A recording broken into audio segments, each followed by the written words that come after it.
பெரும் சபைகளில் நீ நடந்தால் உனக்கு மாலைகள் விழ வேண்டும்.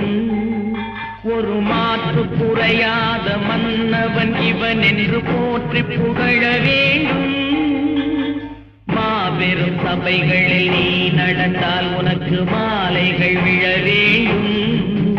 ஒரு மாற்று குறையாத மன்னவன் இவன் என்று போற்றி புகழ வேண்டும்.